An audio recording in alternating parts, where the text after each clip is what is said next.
Ang mahugaw nga colon na makadaot sa lawas. Dako mahinabo nga mahilo ka og sa kadangatan mag-develop ini sa colon cancer kung ato pasagdan ang large intestine. Ang hugaw nga colon ang pinakauna nga silent killer. Ang kamatayon magsugod sa colon. Mag-inom sang Super Fiber, the fast-acting colon cleansing product approved by the FDA Philippines. Ug para sa mas maayo nga resulta ubanon sa pag-inom ang Life Extension Vitamin D3 kag Super Fiber para sa himsog kag maayong digestion. Mag-inom kada adlaw sang Super Fiber. Mapalit sa mga butika. Day andak, nganong masulubon man kanang naong nimo? Naluoy manggug ko ni Lola Papa Rans. Mitukar na po ang iyang hubak ko gayoma. Mitaas pag yan ang iyang blood sugar. Lakaw dayon ngadto sa butika. Pagpalit dayon og Biotrof herbal capsules. Sigurado kung dako kinigi katabang para mahupay ang gipamatay nga balatian sa imong lolo. Tungod kay ang Biotrof bantugan na kaayong makaalim sa mga nagkalain-laing suliran sa panglawas sud na sa dugayng panahon. Papa Rans, okay na kaya kong lolo. Salamat kayo sa Biotrof Herbal Capsules, the Wonder Food Supplement. Biotrof herbal capsules, mapalit sa mga butika nga naa sa inyong dapit. Subay sa panuki-nuki gikan sa Enero hangtod sa Setyembre tuig 2022. 6.4% sa mga Pilipino ang diabetes mellitus mo'y hinungdan sa kamatayon. Ang akong gipamati, malipong ko, taas akong sugar. Daghan yung kayong pasalamat sa Koy Herbal Capsule. Ang akong sugar ni minus 9, imbis 200, nahimo na lang 180. Nawa nang akong panglipong.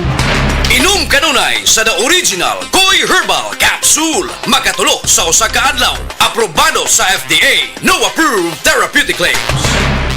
Tandaan ang mga tipid tips para mapanatiling mababa ang konsumo ng kuryente at komportable ang pamumuhay ngayong tag-init. I-schedule ang pagplansya ng isang beses sa isang linggo. Mas mabuti itong gawin bago mag alas 9 ng umaga at pagkalipas ng alas 9 ng gabi o sa mga oras na wala masyadong gumagamit ng kuryente. Para mas tipid, linisin ang mga aircon filter at condenser kada 6 na buwan at ugaliing isara ang mga pinto at bintana bago buksan ng aircon. Sa masinop na paggamit ng kuryente, masisigurong tuloy-tuloy ang daloy ng kuryente saan man sa bansa. Ang paalalang ito ay mula sa MGCP. Gusto ba nimo mo kape pero ga-worry ka kay basig dili ka katog? Don't worry. Available na ni sa mga butika ang Vita D Plus Coffee Mix nga na ay vitamin D3 nga makatabang improve sa imuhang pagtug. Ang Vita D Plus Coffee Mix na may reishi mushroom ug mangosteen fruit extract. Vita D Plus Coffee Mix, may kape na ka, may vitamin D3 pa ka. FPJ Panday Bayanihan. Hawak kamay para sa kinabukasan. Maglilingkod para sa ating bayan. Panday ng bukas, tayo'y magtulungan. Para sa kapwa Pilipino, bayanihan tayo. FPJ Panday Bayanihan. Political advertisement paid for FPJ Panday Bayanihan Party List. Paid by FPJ Productions Incorporated, 457 Del Monte Avenue, Quezon City. Pagbasa sa 10 kabanata ng Aklat ni Juan, ang talinhaga tungkol sa pastol, talata 1 hanggang 42. Pakatandaan ninyo, ang pumapasok sa kulungan ng mga tupa nang hindi sa pinto nagdaraan kundi umaakyat sa di dapat pagdaanan ay magnanakaw at tulisan. Ang tunay na pastol ay sa pintuan nagdaraan. Pinapapasok siya ng gwardya at pinapakinggan ng mga tupa ang kanyang tinig.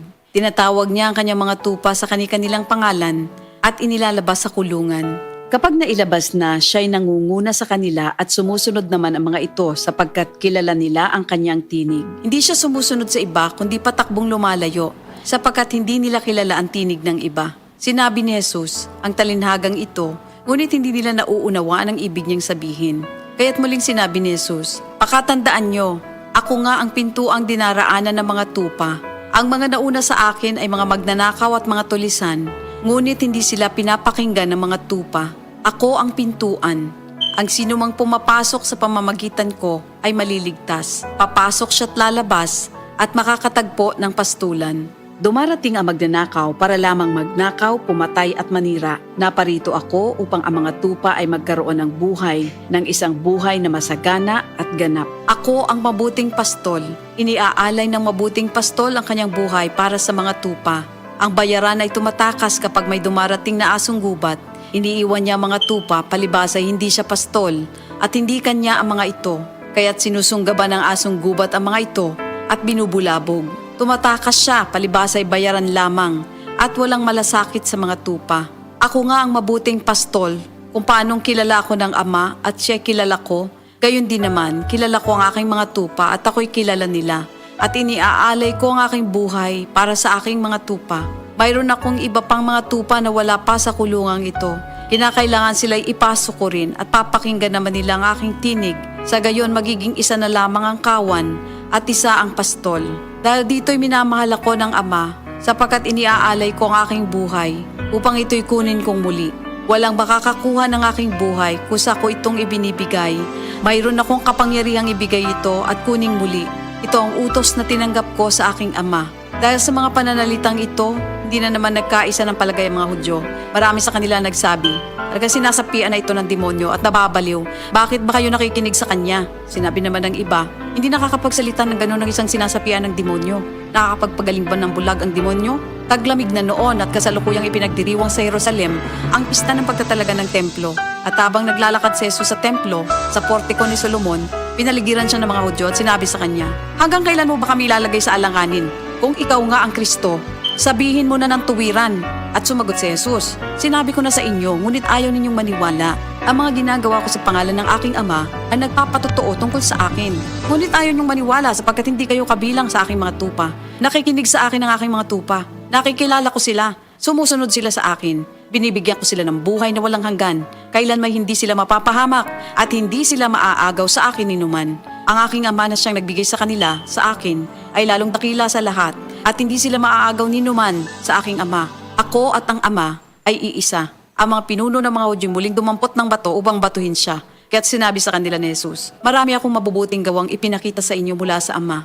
Alin ba sa mga ito ang dahilan at ako'y inyong gustong batuhin? Sumagot ang mga pinuno ng mga Hudyo, hindi dahil sa mabubuting gawa kaya ka namin babatuhin, kundi dahil sa paglapastangan mo sa Diyos, sapagkat nagpapanggap kang Diyos, bagamat tao ka lamang. Tumugon si Jesus, di ba nasusulat sa inyong kautusan? Sinabi ko, mga Diyos kayo. Mga Diyos ang tawag ng kautusan sa mga pinagkatiwalaan ng salita ng Diyos at hindi maaaring ipawalang bisa ang sinasabi ng kasulatan. Ako'y pinili at isinugo ng Ama. Paano ninyo ngayon masasabing nilalapastangan ko ang Diyos? Dahil sa sinasabi kong ako ang anak ng Diyos? Kung hindi ko ginagawa ang mga pinapagawa ng aking Ama, huwag niyo akong paniwalaan. Ngunit kung ang ginagawa ko ay ang mga ito, paniwalaan ninyo ang aking mga gawa kung ayaw ninyong maniwala sa akin. Sa gayon matitiyak ninyong nasa akin ang Ama at ako'y nasa Kanya. Kaya tinangka naman nilang dakwin si Jesus ngunit siya'y nakaalis. Muling pumunta si Jesus sa ibayo ng Jordan sa puok na dating pinagbautismohan ni Juan. Habang naroroon siya'y maraming lumalapit sa kanya. Sinasabi nila, si Juan ay walang ginawang himala, ngunit totoo ang lahat ng sinabi niya tungkol sa taong ito. At doon, maraming sumampalataya kay Jesus. Ito ang salita ng Diyos. Hala, anak na anak mo si Coco Martin. Ma, si Congressman Bebot Abilianosa manggod na. Tungod baya ni Bebot, daghan ming nakagraduate sa college ka libre. Si Bebot pod ang nakapatukod sa CTU, libreng university o hospital sa bukid. Gusto ko ang tanan makahuman og eskwela aron sila makatabang sa ilang pamilya. Kaibaw ka ba anak nga si Bebot Abilianosa ang nagpadako sa St. Anthony Hospital. Pinaagi sa balaod og balaod pod ang iyang buhaton aron mahimong National Hospital ang CCMC. Gusto ko tiwason og padak-an ang CCMC aron kitang tanan healthy. Congressman Bebot Abilianosa sa iyong dukulon kung puutan pa. This political ad is paid by Bebot Abilianosa. Oras gihatod kaninyo sa EXL Magkabuhay. Buhay at makulay ang buhay sa EXL Magkabuhay. That portion was brought to you by Nor Sinigang. Ang simpleng pampakilig, Nor Sinigang.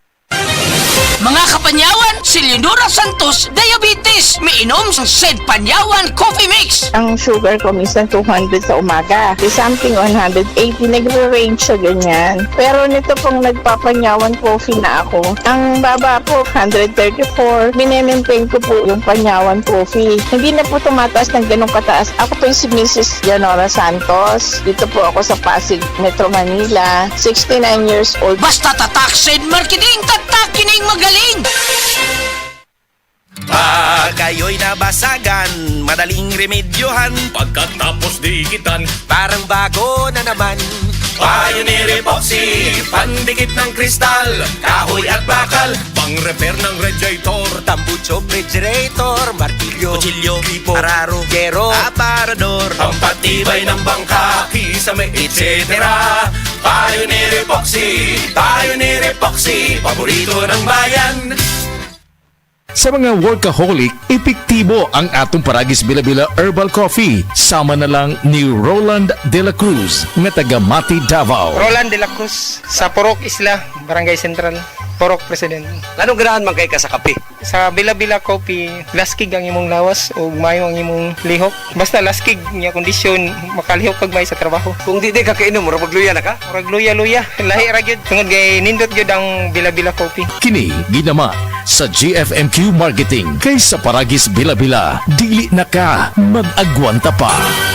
Ako si Radyoman Benji Tanghian, kining balita hatod kanato sa Paragis Bila-Bila Herbal Capsule na ilhan isip herbal nga kapsula nga makatabang og daghang benepisyo sa kalawasan. Mao kini ang all-in-one nga herbal. Makahatag og kaayuhan sa ato ang mga selula sa lawas, makatarong sa nindot nga flow og limpyuhan ang imuhang dugo nga modagkayday sa ato ang kasing-kasing. Ug karon sa atong balita. Subay sa gipagawas karon nga bag-o nga guideline sa Department of Health kundi DOH sa Central Visayas, ilahang gipasabot sa publiko ang sintomas sa heat exhaustion o kadto nga naigo sa heat stroke. Di naglakip kini sa core body temperature gikan sa 38.3 sa degree Celsius ngadto sa 40 degree Celsius. Unya ang panit sa pasyente mamugnaw o gipaningot, makabatsag og uhaw, labad sa ulo, kakapoy, luya ang lawas, pan adunay uban nga mawad-an gyud og panimuot, makasinati og pagkalipong ug ingon man usab kasukaon. Ang uban adunay mabatyagan nga pagsuka og pag-LBM og paspas nga heat rate bisan normal ang presyon sa dugo. Matod pa sa DOH na kinahanglan gyudayon nga tabangon ang mao nga pasyente pinaagi sa pagpabugnaw, hubuan sa jacket or sinina, bubuan og tubig, paypayan og butangan og bugnaw nga nuog sa ilahang nga liog sa ilok og bugan og paghatag og oral hydration o pagpainom og daghan tubig. Kung ugaling dili gyud maulian, mas maayo nga dad-on kini sa pinakaduol nga tambalanan. Kadtong balita hatod kanato sa Paragis Bila-Bila Herbal Capsule. Alang sa kumpleto nga kombinasyon, gamita lang ang Paragis Bila-Bila Plus Herbal Capsule.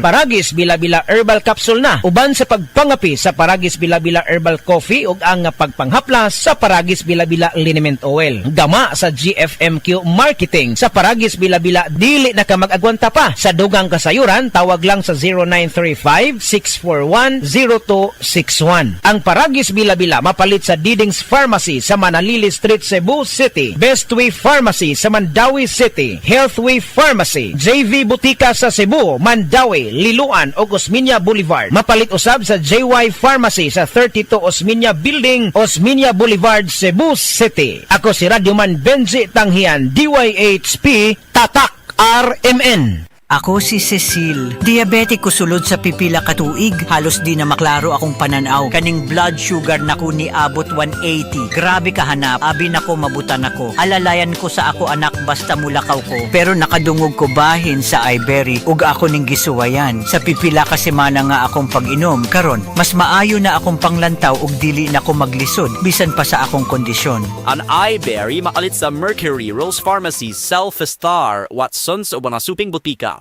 Oras, hatod ka nato sa Camel Soy Sauce. Mga kapanyawan, ano yung buhing pagmatuod sa kayuhan hatod ka nato sa Sed Panyawan Garlic Capsule? Si Ma'am Lolita Longo, nagka-gallstones. Ni gamit sa Sed Panyawan Plus and Sed Panyawan Garlic Capsule. Usa tong kinainom nimo? Sed Panyawan with garlic sir o kaning Sed Panyawan Plus. Mautong natunaw to ako ang gallstone unya. Ato ako ang fatty liver nag-stop food og kasakit. Nagbalik ko pa ultrasound, nakita dito kay wala naman to ako ang gallstone. Lolita Longo, Barangay Lampugon, Lake Cebu South, Cotabato. Basta tatak Sed Marketing, tatak kining magaling! Marcoleta sa Senado, Marcoleta sa inyo'y magseserbisyo, malalagot ang mga mapangabuso. Marcoleta sa Senado. Iboto Dante Marcoleta for Senator number 38. Mga higala, may adlaw ka natong tanan! Kini si Kuya Gulyat ninyong adunay na ilhan nga lamian kaayong tabliya, ang Don Pepe Tabliya. Sa kaumot ng kalami, walay mudili, sa Don Pepe nga tabliya, kini mao'y paborito. Mag Don Pepe. Don Pepe Tabliya, charap ni bay, kung makatilaw ka, magpangita ka. Camel, sukang puti, sasuan mo alam mo. Camel, sukang puti, maunag yun imong mapili. Camel, sukang puti, sasuan mo palami. Camel, sukang puti, ani-ana ang sekreto, ang sekreto. Ayaw si Piata pagpaminaw sa balitang yutahon sa Sieti, ang inyong mga kabukiran, inyong kaugmaon, ang among focus, kaugalingong yuta para sa bukas na masagana. Dinhilang sa balitang yutahon sa Sieti, matag Sabado alas 5 sa hapon hangtod sa alas 5:30 sa hapon, makita usab sa DYHPR Limen Cebu Facebook page. Para sa uban pang updates, i-like, follow ug share ang official DAR Facebook, Instagram ug YouTube accounts nga at DarGovPH Official sa Facebook DAR 7 Central Visayas o sa official DAR website www.dar.gov.ph.com. Hatod kaninyo sa Department of Agrarian Reform. Prostate cancer, ang delikado ug mamatay ni nga sakit nga cancer sa mga lalaki. Mag Life Extension Vitamin D3 na mo. Rekomendado sa mga medical doctors. Aprobado sa FDA Philippines ug FDA USA. Suklan nato ang prostate cancer. Mapalit sa mga butika. Ay, Bima, abot na day ka? O taon, nadugay ko sa traffic, gikan sa mingla padong diris karkaro eh. Ma, di na ta mag-uol, bago ng gobernador this year. Guwapa og batanon, si Pamela, bari 4. Kadungog na bitaw ko anak niya, lumagta ka pinamangahan, di ba? Dugay naman day na siyang nagserbisyo. Hatod og mga pagkaon sa mga naigos kalamidad kay naanay foundation. Yes ma, humo ko kasing-kasing, pero isugsap, sama sa nagtubo niya nga si Presidente, digong plano niya, dili lang sayaw-sayaw, pangwarta gyud nato diri sa probinsya, aron di na tamo adto pa sa syudad. Tinuod jud makarilit man punta anak niya, porsigido nga flight attendant, bisan og single mother, mao ni ang probinsya nga pang worldwide. Yes ma, kay pambari 4, probinsya ang mapulahan. Sa probinsya nga pinalangata. Higala, nakakape na ka? Kay mo na baka nga nibalik na og available na sa mga butika ang imong paborito nga pinakauna nga kape nga na ay vitamin D3, reishi mushroom ug kaning mangosteen fruit extract. Kini ang Vita D Plus Coffee Mix, ang kape nga para sa ikamayong lawas nimo. Vita D Plus Coffee Mix, may kape na ka? Na ay vitamin D3 pa ka.